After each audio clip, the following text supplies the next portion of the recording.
Hello, everybody. Good morning. Thank you for joining our third day of European Public Health Week. Today's topic is climate change and health. And let's start from 9 sharp.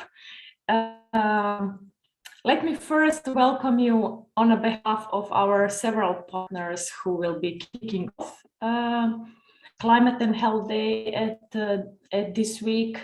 So please be welcome from Health and Environment Alliance, ENBEL, Enhancing Belmont Research Action to Support EU Policy, and European Public Health Association, who is our host this week, together with 2 sections of EUPHA.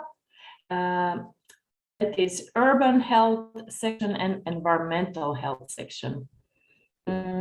My name is Vlatka Matkovic, as you can see from my subtitle here.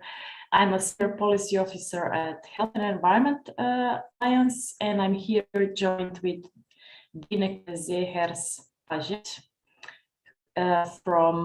She is Executive Director at the EUPHA office, and she will be co-chairing with me today's session. So before I give the floor to welcome to Dineke, I would just like to say that today is a Climate and Health Day, and as you all know, climate and health is a top priority, not just in the EU, but globally. It affects our livelihood on the planet, obviously. And climate change is, according to WHO or World Health Association, the greatest threat to human health in the 21st century. So obviously there is a lot to do from health benefit side as well. And we will hear about that a little later. So please, over to you, Dineke, for our introduction to the day. Yes, thank you very much, Vlatka, and it's really an honor to be co-chairing this Wednesday kickoff event with you. Welcome all to the 4th edition of the European Public Health Week. And today's topic is very important, as Vlatka already said. In a recently published report by Lancet Planetary Health, it is every year worldwide 9 million people die because of the environment, of the pollution. So it's very important to discuss this here. But before we start introducing the speakers, some housekeeping. If you have a question, you want to join the discussion, please put them in the question and answer box. We can find them and we can then, after the presentations, address them to the speakers. Now, let me introduce our first speaker. Marija Jevtic is a full professor at the University of Novi Sad, Faculty of Medicine in Serbia, specialist in hygiene and public health. She is also the EU Climate Pact Ambassador and President of the EUPHA section on Environmental and Health. Marija will talk about climate change here and now. Thank you, Dineke. Thank you, Vlatka. I'm glad for the opportunity to share my thoughts with all of you on the occasion of the European Public Health Week and today's topic, climate and health. In order to respect the time which is given, I will try to give a brief reflection on the climate and health topic. I would like to emphasize the importance of IPCC report from March this year for both health professionals and all experts dedicated to the study of climate change as a planetary disease. In that sense, it is important to underline difference between the pandemic crisis, which primarily affects the human population, and climate change, which affects everyone, everywhere, the entire living world, as well as agro-system, sustainable food production, but also non-living world, urban areas, infrastructure, and changing the face of our planet. IPCC report underlined that climate change and related extreme events will significantly increase diseases and premature deaths from the near to long term. Globally, population exposure to heat waves will continue to increase with additional warming with strong geographical differences in heat-related mortality without additional adaptation. Climate-sensitive foodborne, waterborne, and vector-borne disease risks are projected to increase under all levels of warming without additional adaptation. Mental health challenges, including eco-anxiety and stress, are expected to increase under further global warming in all assessed regions, particularly for children, adolescents, elderly, and those with underlying health conditions. Furthermore, according to SDG 13, as one of 17 SDGs, we must to take urgent action to combat climate change and its impacts. The Sustainable Development Goal reminds us that climate change is caused by human activities and is strengthening the way we live and the future of our planet.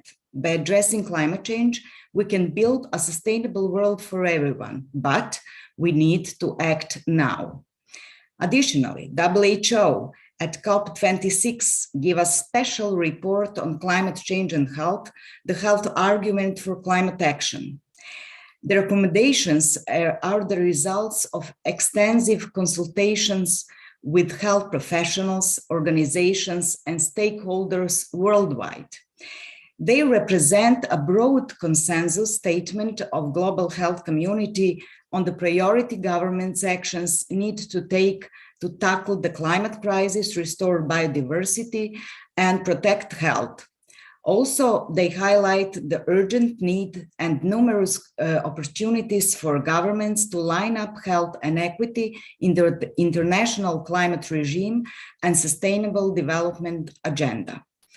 According to the open letter, Healthy Climate Prescription, climate and health recommendations are commit to a healthy recovery, our health is not negotiable, harness to health benefits on climate action, build health resilience to climate risks. Also create energy systems that protect and improve climate and health. Reimagine urban environments, transport and mobility, protect and restore nature as the foundation of our health, promote healthy, sustainable and resilient food systems. And of course, listen to the health community and prescribe urgent climate action, mobilize and support the health community on climate action. The mentioned scientific facts in the IPCC WHO initiatives and even SDGs are not enough in themselves to desire to maintain health in the fight against climate change.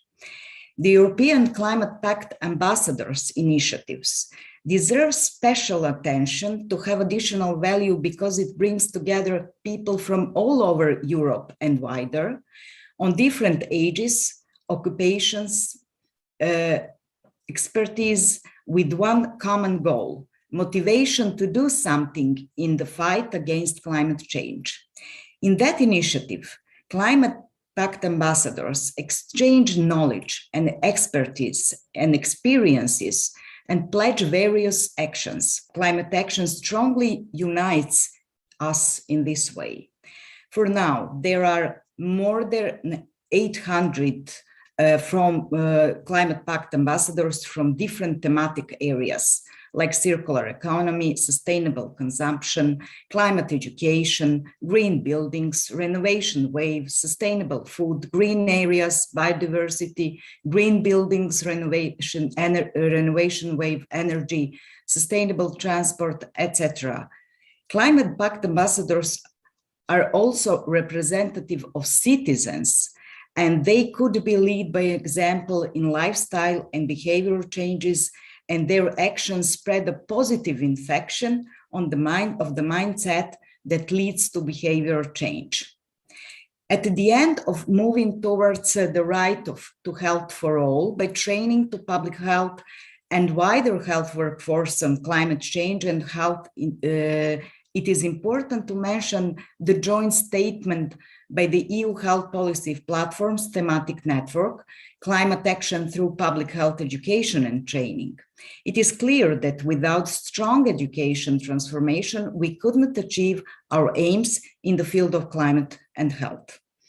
Our EUPHA Environment and Health section is very dedicated to climate and health topics, and our intensive collaboration with other EUPHA sections and ASFER is motivated by an intensive commitment to the fight against climate change and the exchange information, knowledge, and introducing action that are the result of accepted behavior change. We must be aware that we need to put ourselves and planet on a climate diet. And for the end, climate and health is a very hot topic, and it's very important not only itself, but wider. The first day of European Public Health Week is dedicated to health literacy, but climate and health are also important topics for health literacy, mental health, and health systems. Climate change affects the occurrence of infectious disease and consequently emphasizes the additional importance of vaccination. Climate change strongly affects mental health both directly and indirectly, and eco-anxiety is perceived as an important challenge among mental health professionals. Climate change is changing the resilience of health systems and requires strong changes in the organizations. Climate change is becoming a horizontal challenge that connects individual priorities in public health and also in the One Health concept. We need knowledge that will lead to a change of mindset and a mindset that will lead to a change of behavior.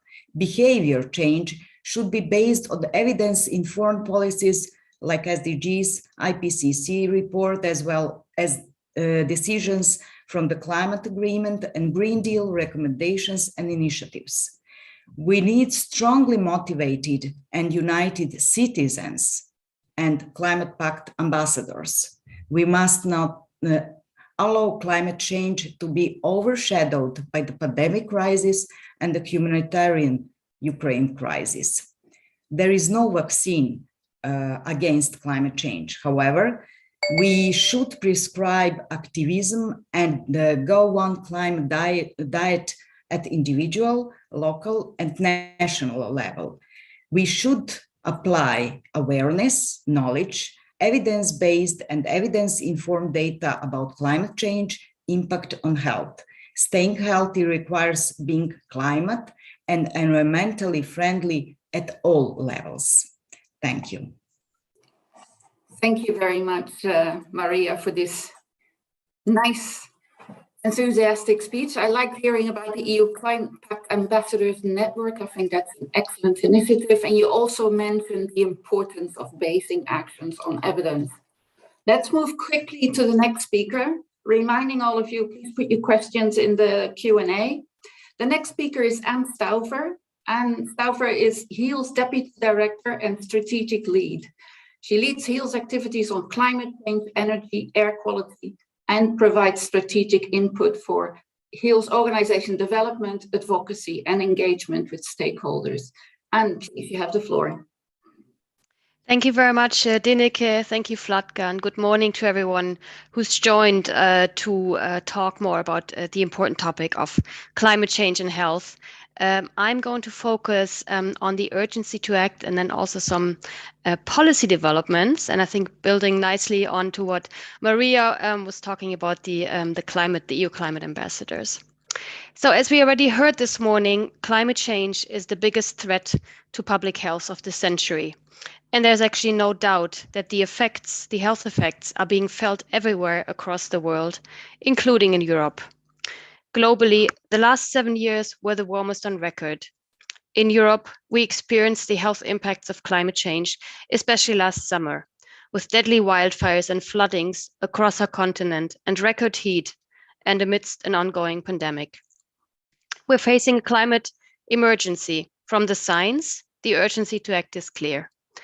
But this is also, the urgency to act is also what people in Europe have been calling for, especially the younger generation. So what actually needs to happen to urgently act? The EU has set itself the goal to become climate neutral by 2050, but 2050 is a long time into the future. In order to counter the accelerated climate change and its health effects that we're already witnessing, and to keep the landmark Paris Agreement, this decade, the years to 2030 are crucial.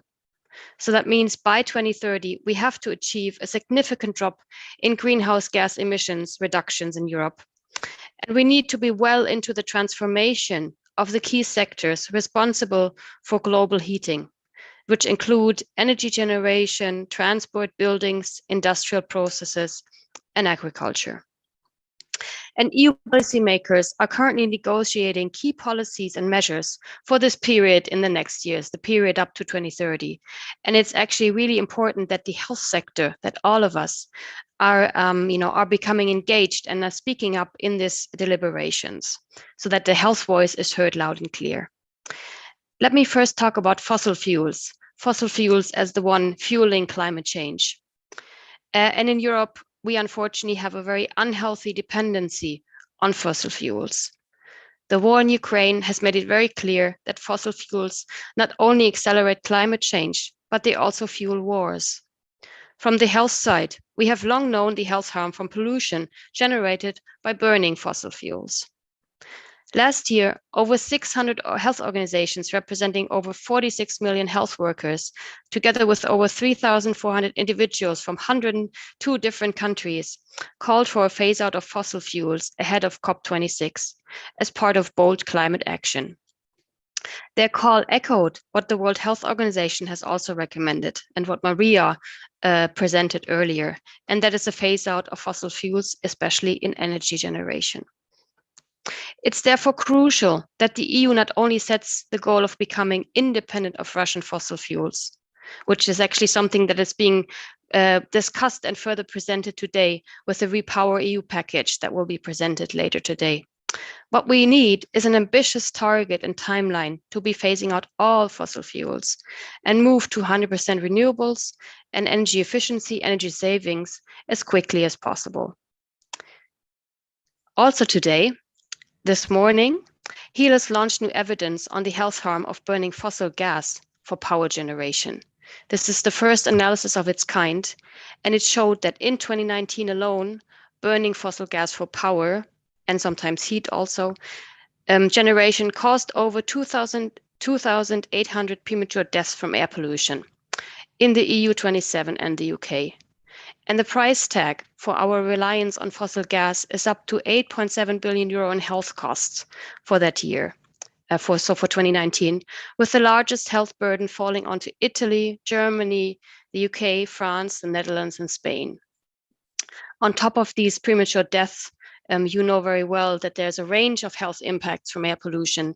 And this includes for the case, for 2019, for the case of burning fossil gas, over 15,000 cases of respiratory impacts in adults and children, over 4,100 hospital admissions, and over 5 million days in lost productivity because of illness. So I think it's very clear that burning fossil gas is not pollution-free, and it has significantly more health impacts than we and I think many in the public and among the policymakers have thought about before. So in the process of phasing out all fossil fuels, it's very important to not adopt false solutions, seemingly quick fixes, short-term measures that will continue to lock us in pollution and into environmental damage. And this means, especially in this case here, wood burning, which is often being promoted as a climate-friendly solution, but it actually is not a climate-friendly solution. It's first and foremost also not a healthy solution. So in order to protect our health, we simply need to stop burning things, be it fossil fuels or wood. And let me also talk briefly about the climate ambition in all the various measures that we're talking about.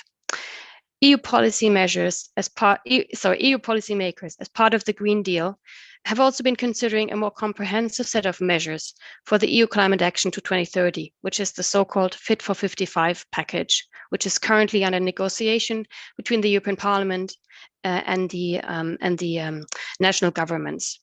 So this refers to the EU's goal of reducing greenhouse gas emissions by 55% by 2030, a goal which is inadequate from the science, but also from a health perspective.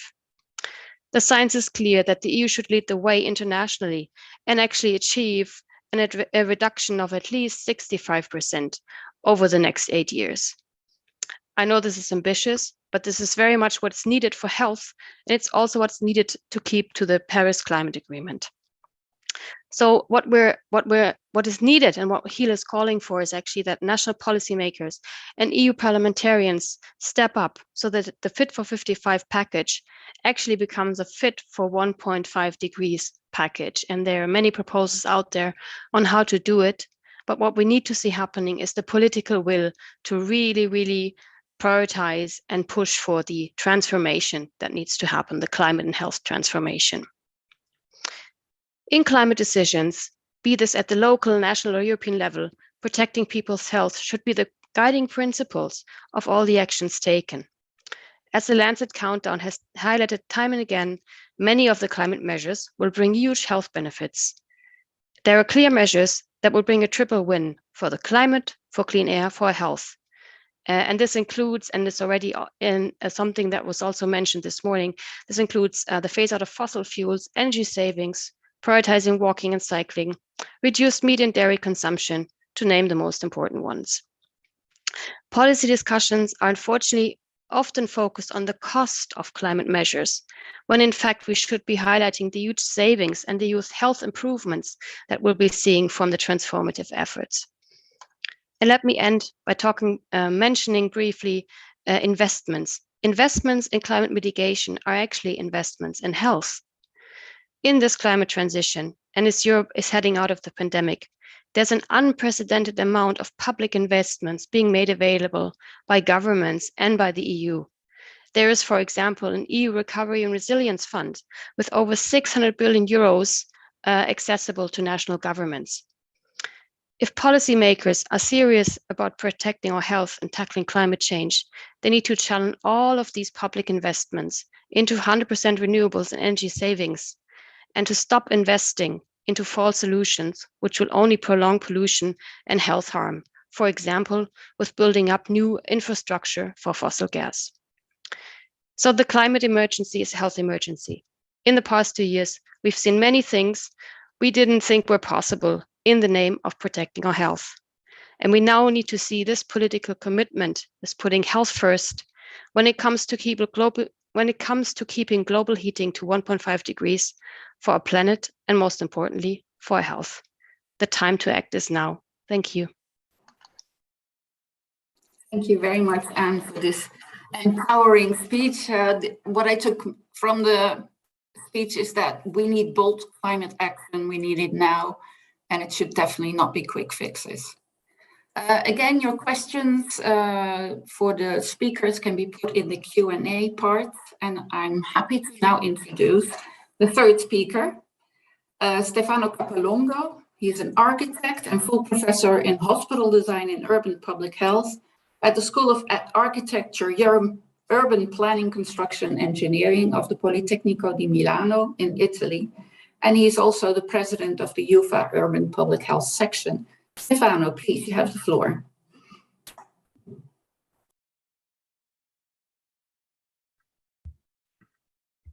I'm here, but I have a problem with the video. I don't know why.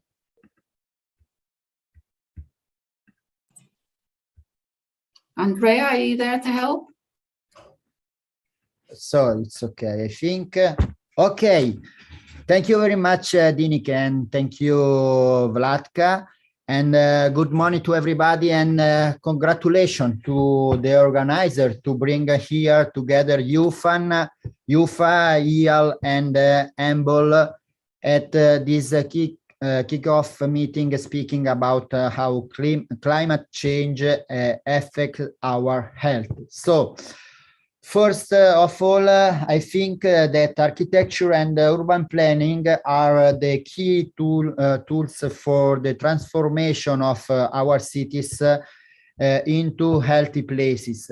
The challenge is to consider architecture as a generator of health, well-being, and a healthy lifestyle because of these four main issues. The first step is urbanization phenomena is growing, and cities are complex systems that need a multi-sectorial approach. And the second, because the concept of the public health move from a medical or individual approach to a social or collective approach. Urban health use qualitative and quantitative assessment tool and move from a prescriptive to a performance approach. And I think the healthy experience-based design strategies and tool as a primary public health prevention policies. Today, it's very important to introduce the new concept, the new challenge in this direction, in particular in evidence-based design. In medicine, usually we use the evidence-based medicine, and in architecture, in environmental spaces, important to introduce the concept of the evidence-based design. So the main environmental risk factors that affect our cities are urban heat island effect, air, noise, and soil pollution, and vehicular traffic, urban safety and security. And the possible health-related outcome are non-communicable disease like cardiorespiratory disease and sedentary, cause of diabetes, for example, mental health disorder like stress condition, anxiety and sleeping disorders, and cognitive development. The main urban health strategies to improve and promote urban public health and to renovate cities according to the urban resilience to climate change are the increased green and blue infrastructure, promote biodiversity protection, increase the quantity and quality of outdoor public space.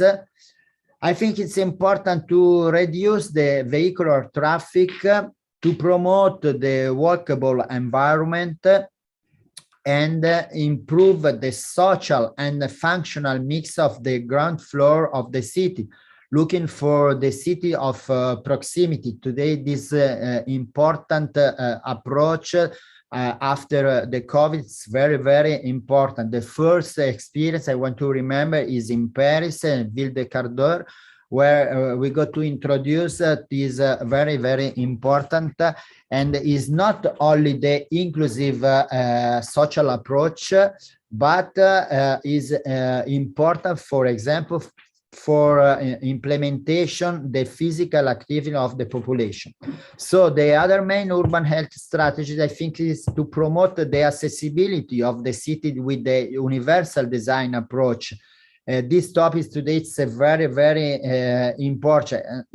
Is different the accessibility and universal design, because the accessibility is only for one part of the population, but the universal design is very important because I want to introduce and I want to design the new project where every people it's possible to use the public indoor and outdoor space.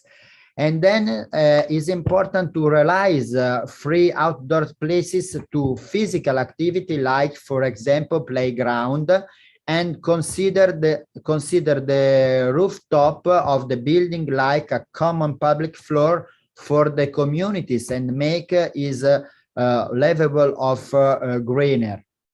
But were urban contexts resilient to the pandemic period? Before COVID-19, we were thinking that the urban center offer better living condition and public health status compared to the periphery. Health inequalities was moving from the city center to the periphery and rural areas. COVID-19 caused a rebalancing of the urban economy with an increase in real estate value and social interest in less densified contexts. For example, to people have to understand it's important to leave the services proximity of our hours. And then COVID-19 have accelerated the ongoing process about urban public health and emphasized the existing emergencies, increasing the new social, environmental, and digital demands. To conclude, I think that the Sustainable Development Goal from the 2030 Agenda for Sustainable Development by United Nations represent the roadmap that we should follow. The number 3, in particular, good health and well-being, is strongly connected with the number 10, social inequalities reduction and social inclusion, the number 11, sustainable cities and communities, and the number 13, climate action for climate resilience and environmental sustainability. So the multidisciplinary approach between designers, urban planners and architects, policy and decision makers, public health experts and city users, citizens and association is crucial. And I think that occasion like this morning meeting are relevant to follow this road together. Thank you very much. Thank you very much, Stefano, for this very nice, passionate speech. I wrote down some things. We always talk about evidence-based health and evidence-based evidence. I like the way that you talk about evidence-based design, and I look forward to working with you, continue to work with you in the future. I'm handing over to Vlatka now. Vlatka? Thank you. Okay. Now we will have a little special treat for you. We will have a number of short videos. Some of them are animations, some of them are our speakers, and they're coming all from our partner today, ENBEL project. This is EU-funded research project that is connecting dots between climate and health. It's supporting EU policy making on climate change and health. So definitely a lot of things are going on with this, and we'll show you just the brief things. The project is going on until 2023. So there will be much coming out. Because obviously climate change is affecting our health in so many various ways. Also, these videos are quite of diverse topics, so I kind of group them in heat and health. So first block will be about heat and health, and this is also not from European region, but other regions or other continents of the world. And they're including worker health, maternal health and heat, and there's also a presentation about heat app that you can already use. So please take a look, maybe download, prepare yourself this summer season. With that, actually, we could roll out first 3 videos. Marie, our EUPHA admin, will try to show it, screen it, and then hopefully the sound will be okay as well. Marie, thanks.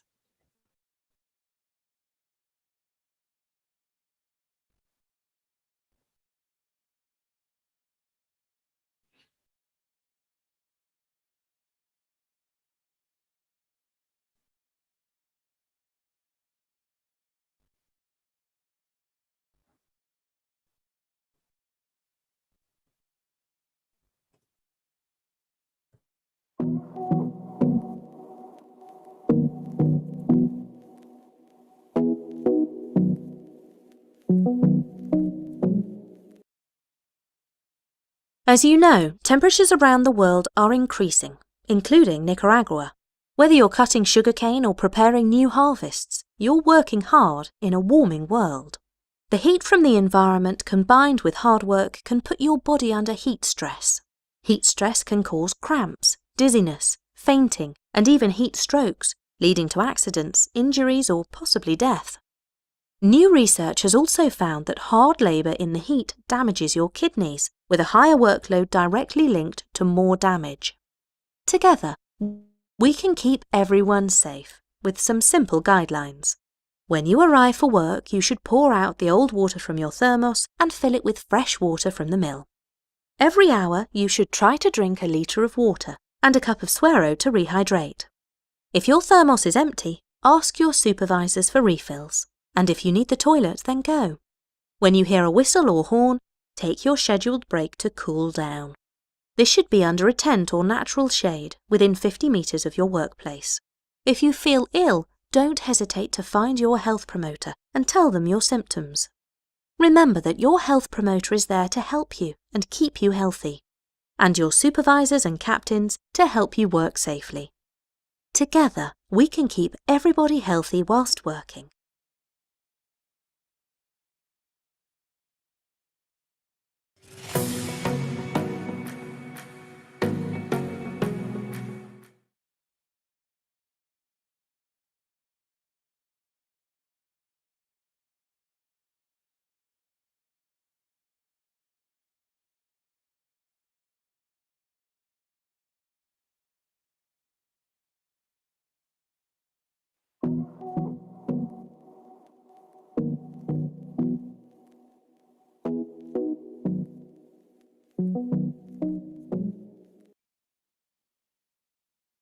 I work outdoors a lot, and under normal weather conditions I can perform outside without any problems.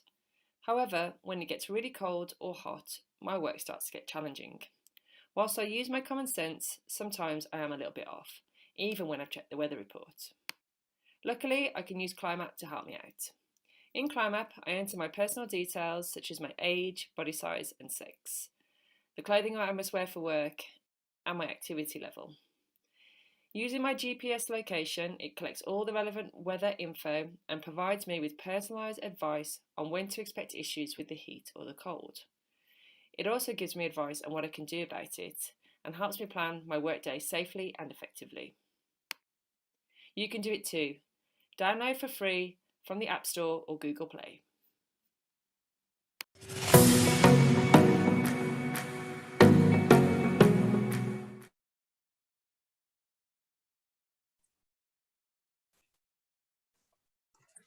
Those were very interesting videos. I especially like the Climate. Vlatka, is it going to be published today or launched today or later in the week?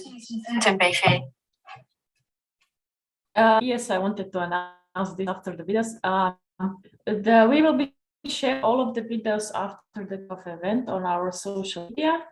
They will be available on YouTube and Twitter, so please stay tuned on any of the channels, HEAL or EUPHA or ENBEL. They will be shared around. We have some more videos to go. I mean, quite a lot. I don't know if Marie has them ready.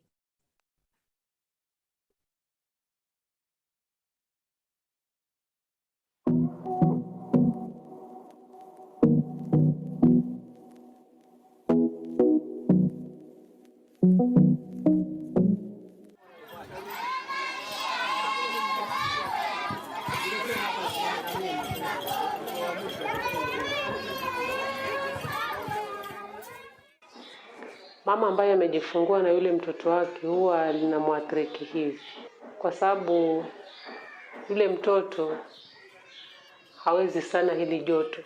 Alafu huyu mama pia huwa anatatizika kwa sababu ya hicho kiangazi, na hasa wakati huwa kuna shida ya maji. Wakati wa joto jingi huyu mama huwa anatatizika sana kwa sababu kukiwa na joto. Kwa kweli tunategemea hichi kizazi tunakibeba, bado mtoto yuko tumboni ama tunawalea, tunawanyonyesha bado wako na umri mdogo. Tukiwapatia malezi bora, tukiwakinga na hili joto kali, watakuwa watu wazuri baadaye. Hiyo ndio imani yetu yenyewe tunawapangia maisha ya watoto wetu wa baadaye. Kumbuka, tatizo ni joto, jukumu ni letu. Mazungumzo unaweza kuwa nayo. Ni sehemu gani unaweza kuhusisha nayo? Ni mabadiliko gani unaweza yafanya ili kusaidia kina mama katika jamii yako? Tujadiliane kuhusu hili jambo, kwa sababu hii shida haitaisha. Tatizo ni joto, jukumu letu. Tatizo ni zoho, jukumu ni rehe.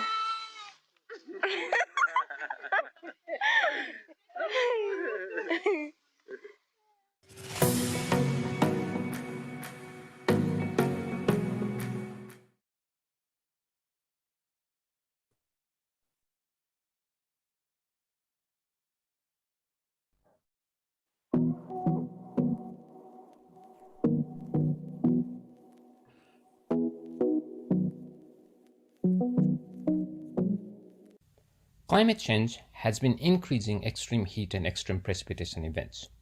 We know warming temperature helps bacteria to multiply faster, while extreme precipitation helps to spread bacterial pathogens into the drinking water sources.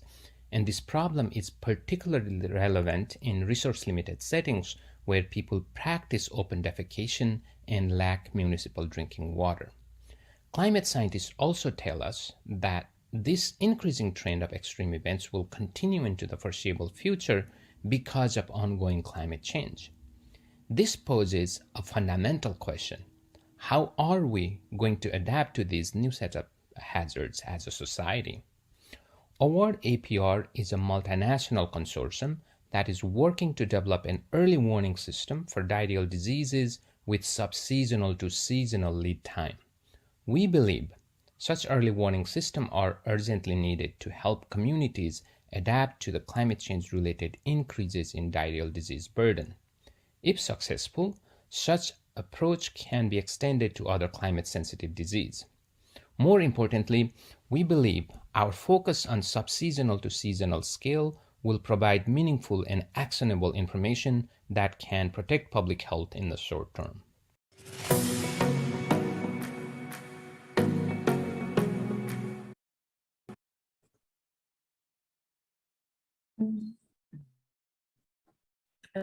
Okay.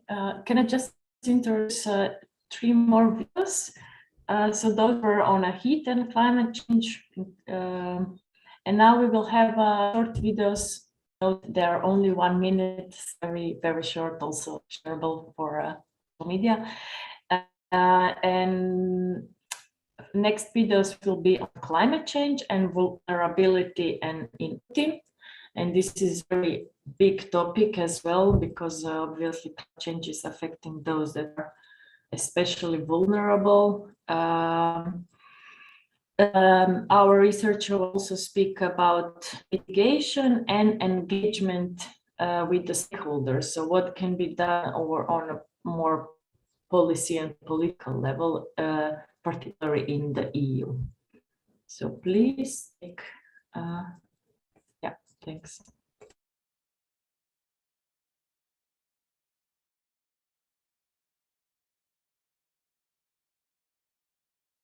Hi, my name is Joost Wiers and I'm a research assistant at the University of Graz in Austria. And for ENBEL, I'm part of Work Package 3, which is research synthesis.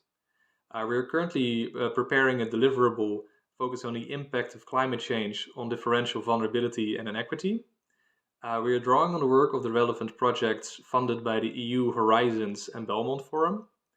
The aim is to review all of the 130 scientific articles published by these projects and extract information about what was reported on vulnerability and inequity related to climate change. Our strategy has been to first talk to the projects and afterwards performing a broad literature review of their work. We're currently working on an in-depth review targeting exposures and outcomes and specific inequities due to climate change that have been examined in these projects. Our work will help identifying which aspects of inequities the ENBEL projects are working on and where there may be any research gaps.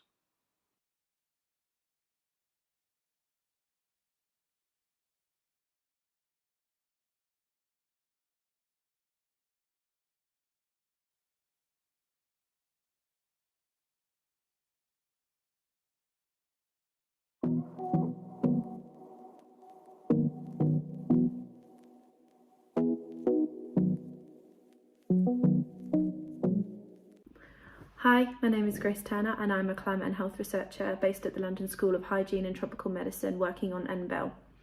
My background is in local climate adaptation and health inequalities research.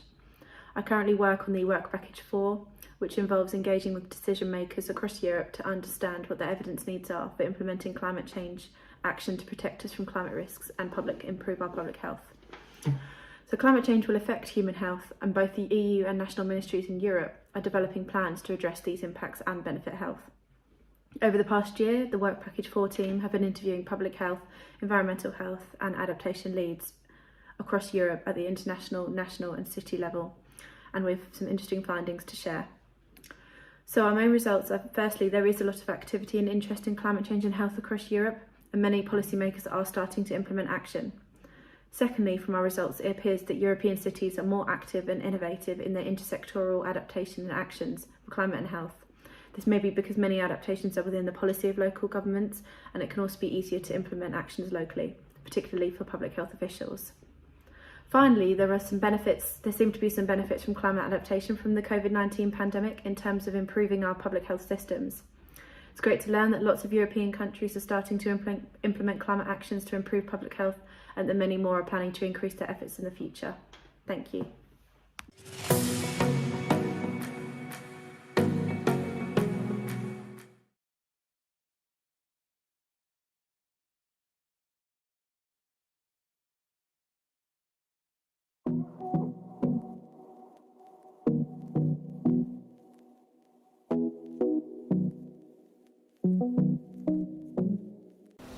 Climate change and air pollution are closely related phenomena. Global warming leads to stronger and more frequent heat waves. And heat waves often come with high levels of air pollution. This is particularly true for surface ozone. Ozone is a health-damaging air pollutant. In the future, with global warming, we must expect high air pollution episodes along with heat waves. Another important link between climate change and air pollution is related to wildfires. The risk of wildfires increases with increasing temperatures and more drought, and wildfires causes intense air pollution. Already today, there is increasing mortality rates related to wildfires, especially in southern Europe. If we reduce emissions of greenhouse gases, we will limit global warming. Most likely, we will also reduce emissions of air pollutants, because greenhouse gases and air pollutants are often from the same sources. The health benefits from such reductions will be large. In the Exhaustion project, which is part of the ENBEL network, we address the question: how will climate change affect temperatures and air pollution across Europe? What are the health consequences? And what can we do to reduce the health damage?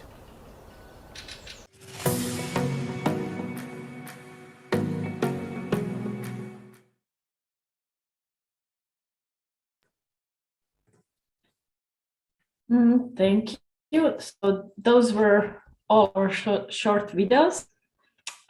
Please do share them around once they're live. I see some questions coming, but maybe we can leave for later for a whole session on the questions and answers. Dineke, over to you. Maybe you can open the discussion part. Yes, well, thank you very much. And I was so enthusiastic about the videos that after 2, I thought, wow, what an enormous amount of work.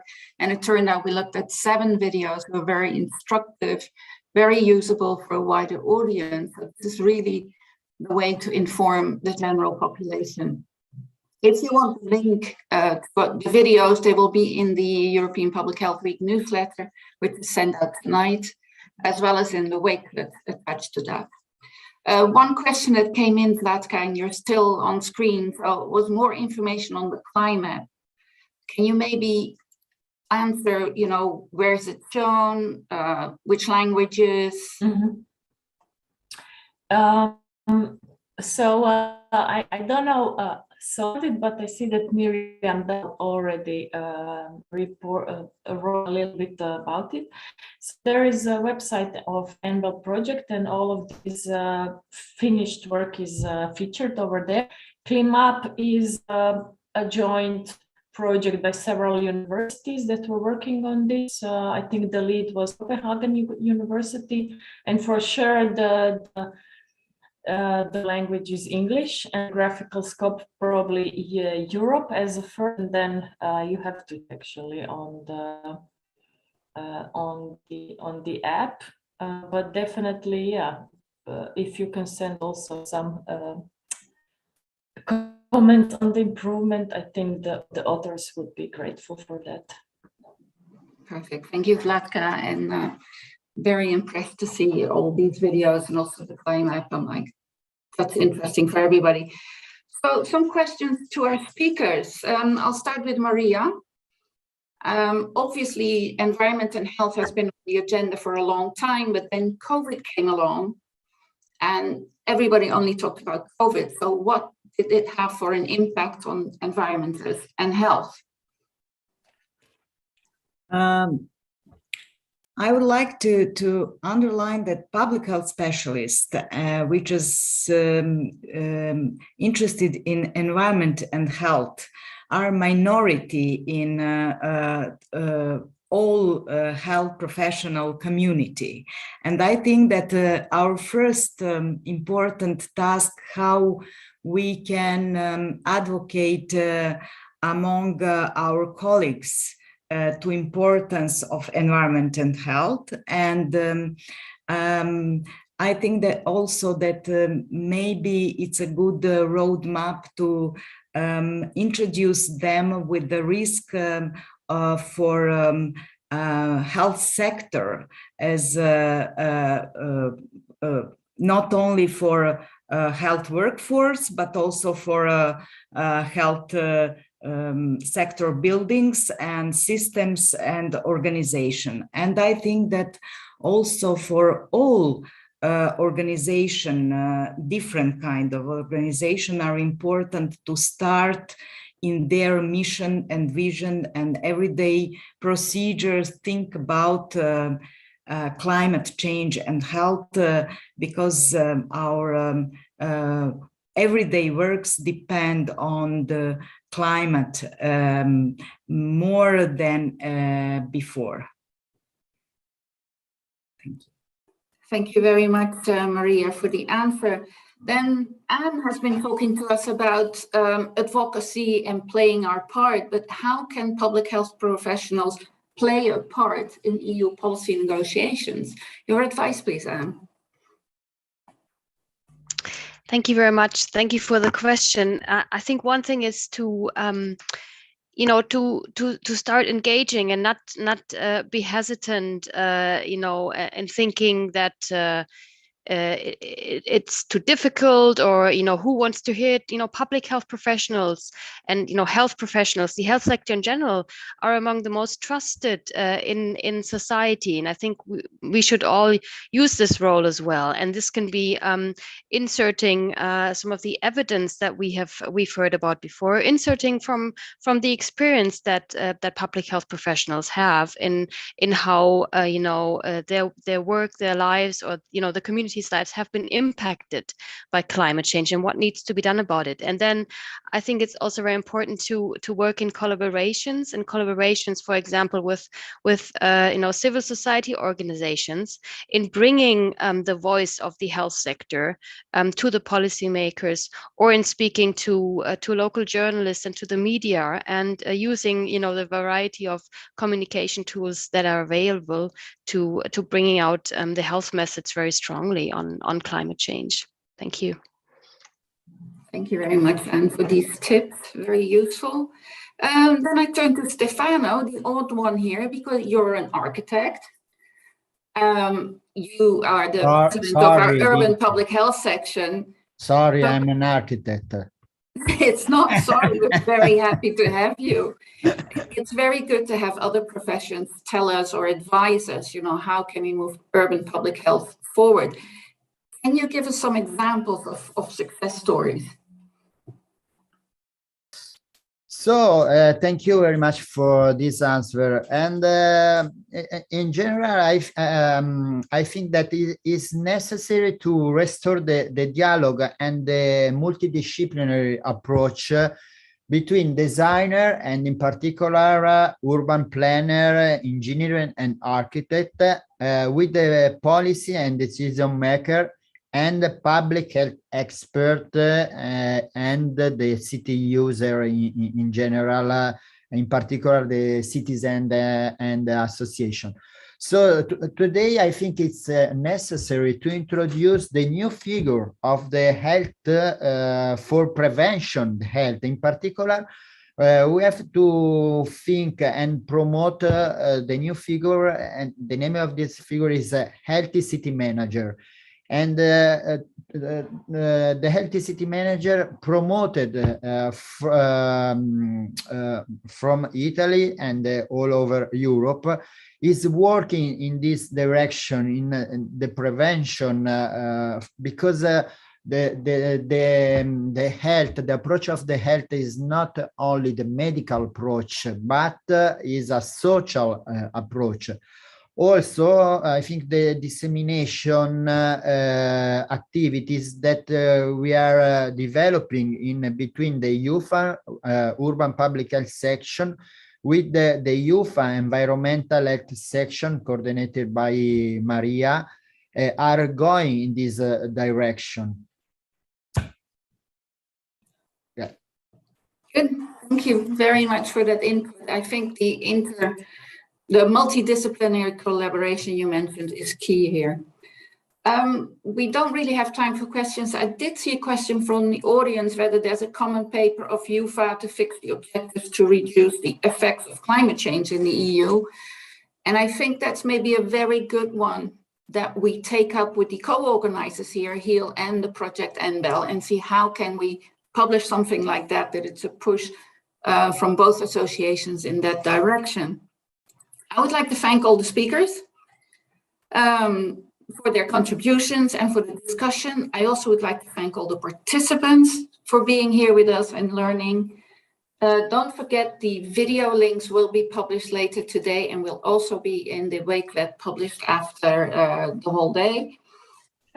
Also, please check other events organized today. There is an event on urban planning at 12 o'clock.